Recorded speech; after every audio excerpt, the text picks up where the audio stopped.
O maior guerreiro da Índia baixa seu arco diante do maior campo de batalha já descrito. Do outro lado estão seus mestres, seus amigos, seus primos, homens que um dia lutaram ao seu lado. Em poucos minutos, milhares de guerreiros marcharão para uma guerra capaz de mudar o destino de um reino. Mas a verdadeira batalha acontece dentro de um único homem. E é justamente desse momento de dúvida que nasce um dos textos filosóficos mais influentes da história da humanidade. Segundo a tradição hindu, essas palavras foram pronunciadas por Krishna ao príncipe Arjuna no campo de Kurukshetra. Historicamente, o Bhagavad Gita integra o Mahabharata, um dos maiores poemas épicos já escritos, cuja composição ocorreu ao longo de séculos e reflete tradições preservadas na literatura sânscrita.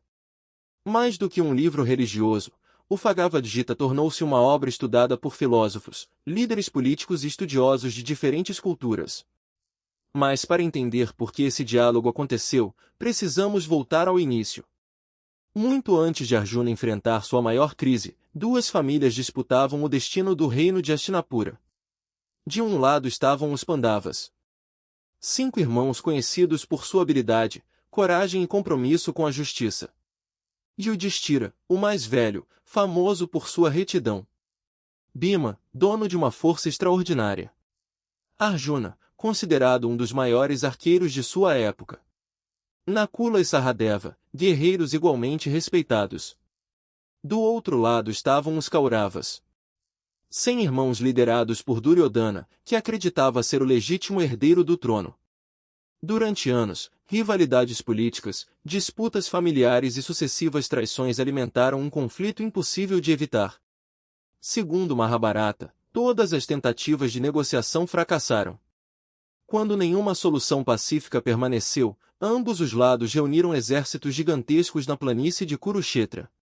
Ali seria travada uma guerra que, segundo a tradição épica, envolveria os maiores heróis da antiga Índia. Mas havia algo ainda mais doloroso. Os inimigos não eram estrangeiros. Eram parentes, mestres, amigos de infância, pessoas que haviam crescido juntas. E isso mudava completamente o significado daquela batalha. Na manhã decisiva, Arjuna sobe em sua carruagem. Seu cocheiro não é um guerreiro comum. É Krishna. Segundo a tradição hindu, Krishna é considerado uma manifestação divina de Vishnu.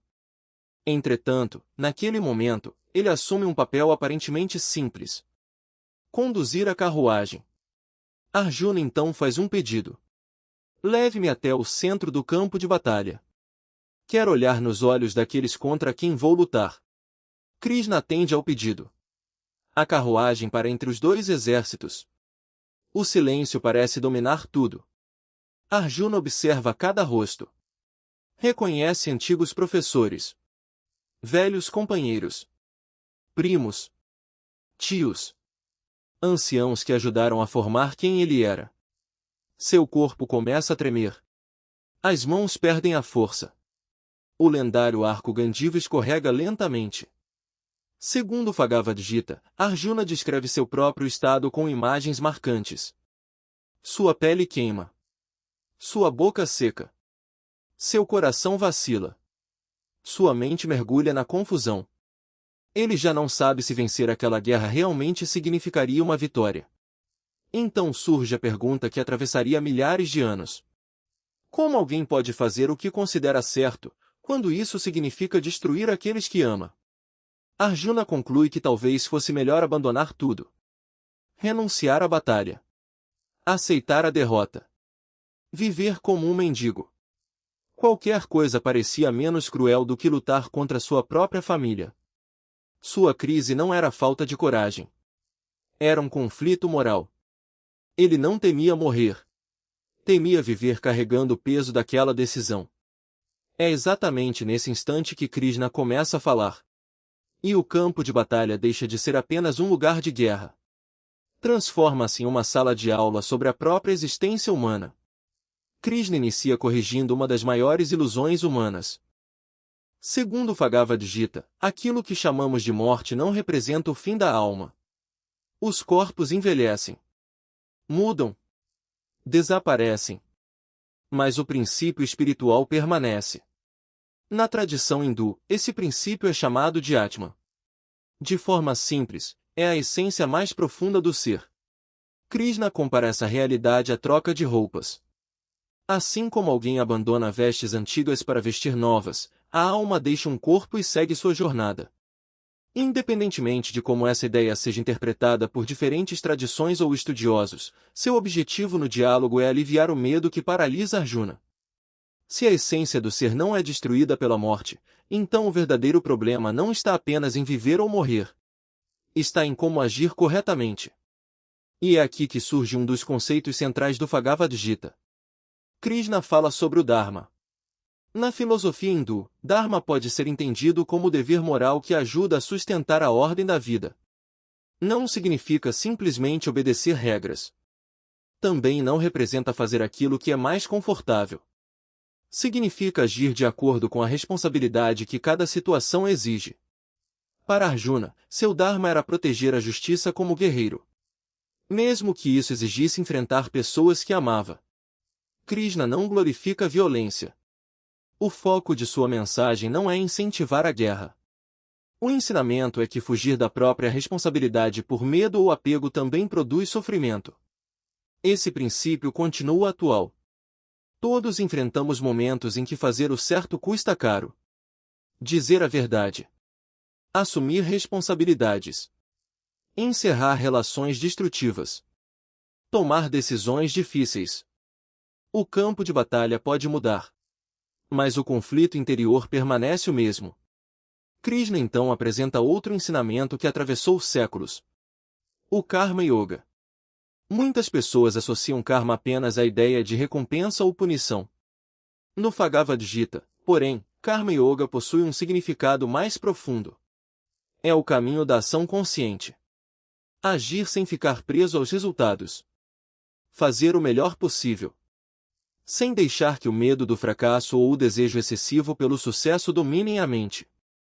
Segundo Krishna, o ser humano controla suas ações. Mas jamais controla completamente suas consequências. Essa distinção muda tudo. Porque grande parte da ansiedade nasce justamente da tentativa de controlar aquilo que está além de nosso alcance. Quando nos concentramos apenas na ação correta, encontramos uma forma diferente de liberdade. À medida que o diálogo avança, Arjuna começa a enxergar a realidade por outra perspectiva. Seu medo não desaparece de forma mágica. Sua tristeza continua existindo. Mas sua compreensão se transforma. Em um dos momentos mais impressionantes do Bhagavad Gita, Arjuna pede para conhecer quem Krishna realmente é. Segundo a tradição hindu, Krishna então revela sua forma universal, conhecida como Vishvarupa. O texto descreve uma manifestação cósmica impossível de ser plenamente expressa em palavras. Incontáveis rostos. Inúmeros olhos. Luz comparável ao brilho de milhares de sóis. Todo o universo reunido em uma única visão. Passado. Presente. Futuro. Vida. Morte. Tempo. Tudo coexistindo ao mesmo tempo. Alguns estudiosos interpretam essa passagem simbolicamente, enquanto, para muitos fiéis, trata-se de uma manifestação literal da natureza divina de Krishna. Independentemente da interpretação, esse momento representa uma mudança profunda na consciência de Arjuna. Ele percebe que faz parte de algo infinitamente maior do que seus medos pessoais. Quando a visão termina, o príncipe já não é o mesmo homem que havia deixado seu arco cair. Segundo Bhagavad Gita, sua confusão desaparece. Sua determinação retorna. Ele compreende seu dever. Não porque passou a desejar a guerra, mas porque entendeu que fugir de sua responsabilidade não eliminaria o sofrimento. A verdadeira vitória não era derrotar um inimigo. Era vencer a própria ignorância. Séculos se passaram desde que essa história foi registrada. Mesmo assim, o Bhagavad Gita continua sendo traduzido, estudado e debatido em praticamente todo o mundo. Suas ideias influenciaram diferentes pensadores e continuam despertando interpretações variadas em campos como filosofia, espiritualidade e ética. Talvez porque a guerra descrita em Kurukshetra nunca tenha pertencido apenas ao passado. Todos nós, em algum momento, nos encontramos diante de escolhas que parecem impossíveis.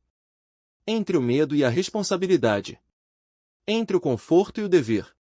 Entre desistir ou seguir em frente.